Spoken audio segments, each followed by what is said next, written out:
في أول حلقة في سلسلة السبلاي تشين دي كان عندنا 4 أسئلة، وهي يعني إيه سبلاي تشين؟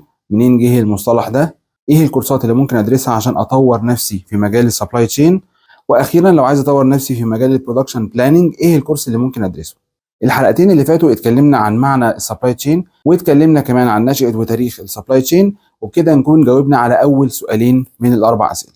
أما النهاردة بإذن الله فهنجاوب على السؤالين الثالث والرابع، مش بس كده، بإذن الله هيكون في خبر كويس في آخر الحلقة. أنا وائل أحمد ودي نولج.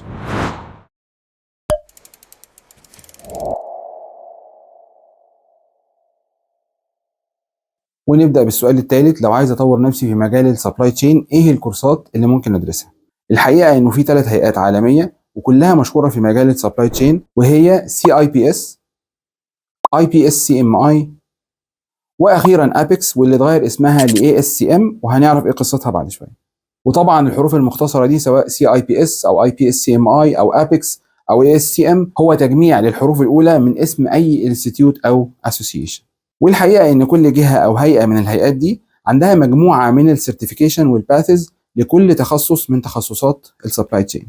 ونبدأ بأول واحدة وهي CIPS أو Chartered Institute of Procurement and Supply، واللي الأوريجين بتاعها UK.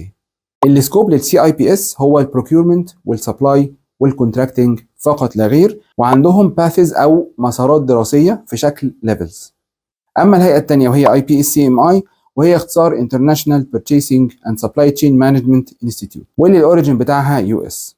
اما السكوب للاي بي اس سي ام اي فهو السبلاي تشين كامله، وعندهم سيرتيفيكيشنز بتغطي كل التخصصات في مجال السبلاي تشين.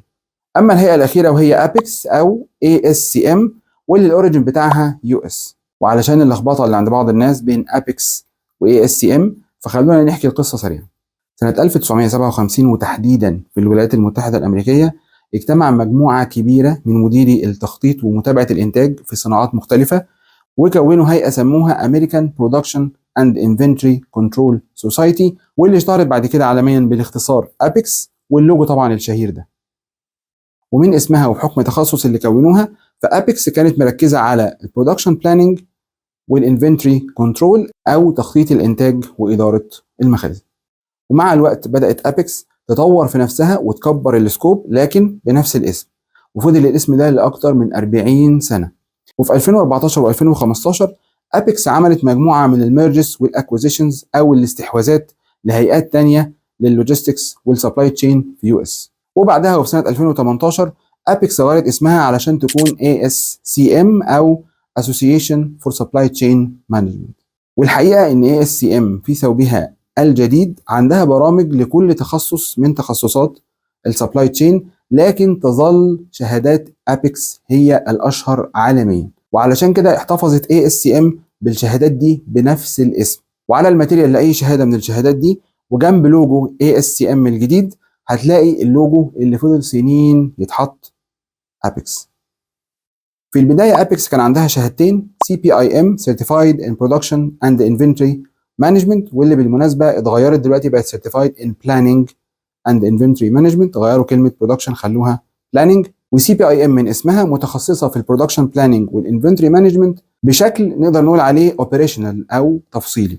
اما الشهاده الثانيه وهي CSCP Certified Supply Chain بروفيشنال، ودي بتتكلم عن السبلاي تشين بشكل استراتيجيك. بعدها ومؤخرا ابيكس زودت شهادتين، واحده في مجال اللوجيستكس CLTD Certified in Logistics Transportation and Distribution، ودي متخصصه في مجال اللوجيستكس بكل تفاصيله. اما الشهاده الثانيه وهي CTSC Certified in Transformation for Supply Chain، ودي بتتكلم عن التطور السريع والتغيير الشامل اللي حصل في مجال السبلاي تشين في الفتره الاخيره، والاستراتيجيات والمهارات اللي لازم تكون عند الليدرز علشان يقودوا شركاتهم لمواكبة التطور ده. ونيجي للسؤال الأخير وهو لو عايز أطور نفسي في مجال البرودكشن بلاننج أدرس إيه؟ أظن بعد كل التفاصيل اللي إحنا قلناها دي فأنت متوقع دلوقتي الإجابة هتكون إيه؟ وهي طبعا CPIM السيرتيفيكت الشهيرة جدا جدا من أبيكس. الCPIM فيها كل اللي أنت محتاجه علشان تكون قوي جدا في مجال البرودكشن بلاننج، وبعد ما تجين النولج من السيرتيفيكت دي مستواك بعد هيكون مختلف تماما عن مستواك قبل. طيب بعض الناس بتسأل أبدأ إزاي؟ عندك اوبشن من اتنين، لو انت سيلف ليرنر وتقدر تذاكر لوحدك فممكن تجيب الماتيريال وتذاكر وبعدها تقرر اذا كنت هتدخل الامتحان الاونلاين او لا على حسب حاجتك للسيرتيفيكت الرسميه. الاوبشن الثانيه، لو انت بتحب جو الدراسه علشان تلتزم ومش بتقدر تذاكر لوحدك، فممكن تروح لاي مكان او تريننج سنتر معتمد من ابيكس وتاخد معاهم الكورس، وبعد كده تقرر اذا كنت هتدخل الامتحان الاونلاين علشان تكون سيرتيفايد من ابيكس او لا، برضو على حسب حاجتك. لكن المهم من وجهه نظري سواء هتكون سيرتيفايد او لا، هو انك تجين النوليدج، تحصل العلم. صحيح الشهاده مهمه وبعض الشركات بتطلب الشهاده، لكن الشهاده مش هي الاساس. في ناس كتير معاها شهادات لكن العلم مش موجود، والعلم هو اللي هيفرق في حياتك. وبكده نكون بحمد الله انتهينا من كل الاسئله وانتهينا من المقدمه، ونيجي للخبر الكويس اللي قلت لكم عليه في اول الحلقه، وهو اني باذن الله هبدا في شرح السي بي اي ام من البدايه وبالتفصيل.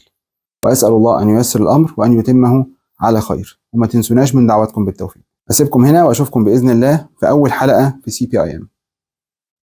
سلام.